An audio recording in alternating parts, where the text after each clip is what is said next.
আসসালামু আলাইকুম। সুপ্রিয় শুভাকাঙ্ক্ষী, আশা করি সবাই ভালো আছেন। আলহামদুলিল্লাহ, আল্লাহ পাক আপনাদের দোয়ায় আমরা সবাই ভালো আছি। তো এই বিষয়ে কথা বলতে আসছি যে এমপিওর বিভিন্ন ডকুমেন্টস আপনারা সংগ্রহ করতেছেন, যারা স্কুল এবং কলেজে যোগদান করছেন। আপনারা ইতিমধ্যে অনেকেই অনেক কাগজপত্র রেডি করে ফেলছেন। খুব দ্রুতই আপনারা পাঠিয়ে দিতে পারবেন। তো আমি বলবো অবশ্যই যে পূজার ছুটি আছে যে 24 তারিখ থেকে, মানে শুক্রবার, সামনে এই শুক্রবারের পরে শুক্রবার, তারপরে শুক্রবার সেপ্টেম্বরের 25 তারিখ থেকে এ বিদ্যালয়, কলেজ বন্ধ হয়ে যাবে। তো বলবো যে সব কাগজপত্র রেডি করে রাখবেন, যাতে অক্টোবরের 1 থেকে 6, অক্টোবরের 1 থেকে 6 কিন্তু সার্ভার প্রচুর পরিমাণে জ্যাম থাকবে। এই জন্য যদি সম্ভব হয় আপনাদের কাগজপত্র গোছানো থাকে, আমি বলবো সেপ্টেম্বরের 28, 29, 30 তারিখের দিকেও ফাইলটা আপনি সেন্ড করে রাখতে পারবেন, কারণ ফাইল যে কোনো সময় সেন্ড করে রাখা যায়। তো ফাইল সেন্ড করে রাখার জন্য আপনারা বিভিন্ন কাগজপত্র রেডি করতেছেন, তার মধ্যে কিছু কাগজপত্র আপনারা ইতিমধ্যে বুঝে ফেলছেন যে এই কাগজপত্রগুলো লাগবে, যেমন সুপারিশপত্র, সুপারিশপত্রটা 2 পৃষ্ঠার সুপারিশপত্র লাগবে।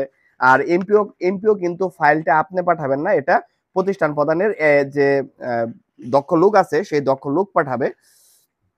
এবং অগ্রণী ব্যাংকের প্রত্যয়নপত্র লাগবে, মানে সরি, অগ্রণী ব্যাংক বলতে আপনি যে ব্যাংকের অ্যাকাউন্ট করছেন সেই ব্যাংকের প্রত্যয়নপত্র লাগবে, এবং স্টেটমেন্ট লাগবে, বা প্রত্যয়নপত্রটা হইলেও চলবে।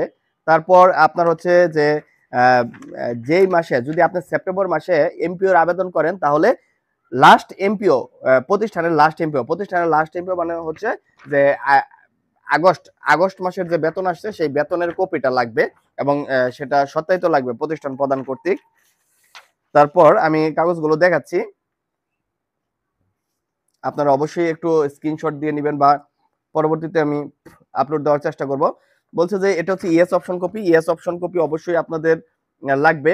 যে অ্যাপ্লিক্যান্ট, এটা কিন্তু ইয়েস অপশন কপি দুইটা, একটা হলো প্রতিষ্ঠান প্রধান ইয়েস করবে, আরেকটা হচ্ছে আপনি কিন্তু ইয়েস করবেন। ইয়েস অপশন কপি, এটা আপনি কত তারিখ যোগদান করছেন সেটা লাগবে, ইয়েস অপশন কপি। হ্যাঁ, এটা ইয়েস অপশন কপি। তারপর হচ্ছে যে প্রতিষ্ঠানের ইরিকুইজিশন পেপারস লাগবে। এই প্রতিষ্ঠানের ইরিকুইজিশন পেপারস, এটা প্রতিষ্ঠান প্রধান আপনাকে দিবে। তারপরে লাগবে প্রতিষ্ঠানের ইএস কপি। তারপরে লাগবে প্রতিষ্ঠানের সুপারিশপত্র, মানে প্রতিষ্ঠানকে যে জানানো হয়েছিল যে আপনাদের কাদেরকে কাদেরকে প্রতিষ্ঠানে সুপারিশ করা হয়েছে। এরপরে হচ্ছে এটা হচ্ছে আপনার শিক্ষক শিক্ষক তথ্য বিবরণী প্যাটার্ন, এটা খুবই গুরুত্বপূর্ণ। এটা হচ্ছে আপনার কলেজে বা আপনি যে প্রতিষ্ঠানে সুপারিশ পেয়েছেন সেই প্রতিষ্ঠানের সকল শিক্ষকদের ডাটা, কে কত সালে মেট্রিক পাস করছে, অনার্স পাস করছে, সবকিছু, জন্মসাল, মোবাইল নাম্বার, কত সালে যোগদান করছে, সবকিছু, মানে প্রত্যেকটা, এটা বলা হয় শিক্ষক তথ্য বিবরণী বা স্টাফ প্যাটার্ন। এই স্টাফ প্যাটার্নটা আপনাকে প্রতিষ্ঠান প্রধান রেডি করে দিবে, বা প্রতিষ্ঠানের এরিয়ার ভিতরে দেখবেন হয়তো বা উপজেলাতে এই যে কম্পিউটার দোকানগুলো আছে সেগুলোতে স্টাফ প্যাটার্ন রেডি করা আছে। যদি আপনি সায়েন্সের টিচার হয়ে থাকেন বিদ্যালয়ের জন্য, তাহলে আপনার ওই যে আহ, বৈজ্ঞানিক যন্ত্রপাতি, মানে ল্যাবে কি কি যন্ত্রপাতি আছে সেটার একটা প্রমাণাদি লাগবে। এটা ইন্টারনেটে পাওয়া যাবে, বা আপনি বিজ্ঞানাগারে কি কি থাকে সেটা লিখে প্রিন্ট করে নেবেন প্যাডে। আর এটা হচ্ছে আপনাদের লাইব্রেরি গ্রন্থাগার, মানে লাইব্রেরিতে কি কি বই আছে এটাও প্যাডে প্রিন্ট করে নেবেন। এগুলো আসলেই ইন্টারনেটে পাওয়া যায়। আর তো নিয়োগপত্র তো আছেই, নিয়োগপত্রটা আমরা এর আগে দেখতে দেখতে এখন বোরিং, নিয়োগপত্র চেনার আর কেউ বাকি নাই।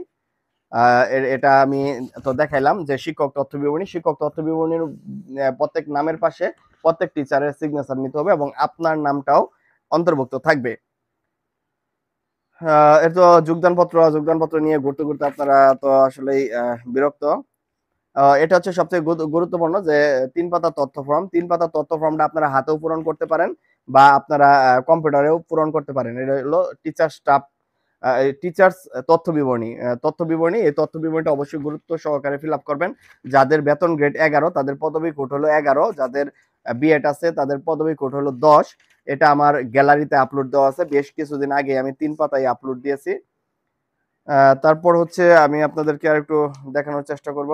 এটা হচ্ছে প্রতিষ্ঠানের প্রথম এমপিও কপি। এটা 84 সালে এমপিও ভুক্ত হয়েছে আমার প্রতিষ্ঠান। সেই 84 সালের বিল বেতনের কপি, এটাকে বলা হয় প্রতিষ্ঠানের প্রথম এমপিও কপি প্রতিষ্ঠান প্রদান কর্তৃক সত্যায়িত করে তারপর আপলোড দিতে হবে।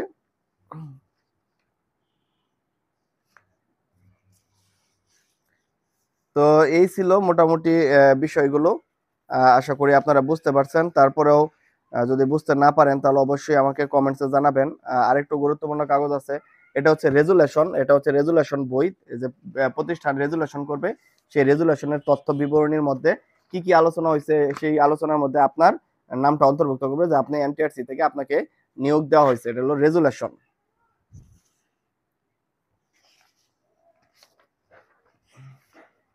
রেজুলেশন গেল, সবকিছুই। আর এটা হচ্ছে যে এমপিও ভুক্তির আবেদন মন্ত্রণালয় বরাবর যে আপনাকে এমপিও ভুক্ত করবে, এটা সকালবেলায় দেওয়া হয়েছে। এটা হচ্ছে বিষয় ভিত্তিক, আপনি যদি বিজ্ঞানের বিদ্যালয়ের জন্য বিজ্ঞানের হন তাহলে আপনার বিজ্ঞানে কতজন নবমে দশমে আছে সেটা একটু লিখে নিতে হবে, হাতে লিখলেও চলবে, কম্পিউটার কম্পোজ করলেও চলবে। সেনিয়রি শিক্ষার্থী কতজন আছে সেটা হাতে লিখলেও চলবে, কম্পিউটার লিখলেও চলবে। এটা হচ্ছে প্রতিষ্ঠানের লোকেশন। আপনার প্রতিষ্ঠান যদি পৌরসভায় হয় তাহলে পৌরসভার কাউন্সিল আপনাকে দিবে, আর যদি ইউনিয়নে হয় তাহলে ইউনিয়নের চেয়ারম্যান বা ইউনিয়ন পরিষদ দিবে। প্রত্যয়নপত্র আপনার এই পদে, আপনার যদি সৃষ্টপদ হয় তাহলে এই পদে আর কেউ কর্মরত ছিল না এরকম একটা কিছু লেখা প্রত্যয়ন দিবে, যেটা 33 নম্বরে আপলোড হবে। তো মোটামুটি এই কাগজপত্র গুলাই ছিল। আর মূল কথা হচ্ছে যে এমপিও মূলত আপনি আর আমি পাঠাবো না, এমপিও পাঠাবে, ফাইলটা পাঠাবে, এই ফাইলটা পাঠাবে উপজেলার আপনার প্রতিষ্ঠানের সাথে লিয়াজো আছে এরকম দক্ষ একজন কম্পিউটার অপারেটর। এই জন্য পেরেশানি না নিয়ে কাগজপত্রগুলো অবশ্যই রেডি করে আপনার প্রতিষ্ঠান প্রধান বা তার হাতে বুঝিয়ে দিবেন, বাকি কাজ সে করবে। আবার নিজেরাও করা যায়, শতকরা দেখা গেলো যে এক দুজন টিচার আছে, প্রতিষ্ঠান প্রধান ভালো, প্রতিষ্ঠান প্রধান বলে যে আচ্ছা ঠিক আছে আপনি পারলে আপনি নিজেই করে ফেলতে পারেন। তো আসলেই খুবই কষ্ট করে ভিডিওটা বানানো হয়েছে। একটু আগে এরকম একটা ভিডিও আমি তৈরি করছি 10 মিনিটের, কিন্তু আসলে ভিডিওটা সাউন্ড ছিল না, পরে বুঝতে পারছি যে এটা মিউট করা ছিল। তো যদি ভিডিওগুলো শেয়ার দেন বা আপনারা কমেন্টস দেন তাহলে হয়তোবা উৎসাহটা একটু বাড়বে। চেষ্টা করব খুঁটিনাটি বিষয়গুলো তুলে দেওয়ার জন্য। দীর্ঘদিন যাবত ব্যতিব্যস্ততার কারণে আসলে ভিডিও দেওয়া হয় না, তো আমি বুঝতেছিলাম যে আমার ভাই বোনেরা সাফার করতেছে। আমি চেষ্টা করব নিয়মিত ভিডিও দেওয়ার জন্য। তো ভিডিওগুলো শেয়ার দিবেন এবং ফ্রি টাইম থাকলে অবশ্যই কমেন্টস করে উৎসাহ দিয়ে যাবেন। সবাই ভালো থাকবেন। আসসালামু আলাইকুম।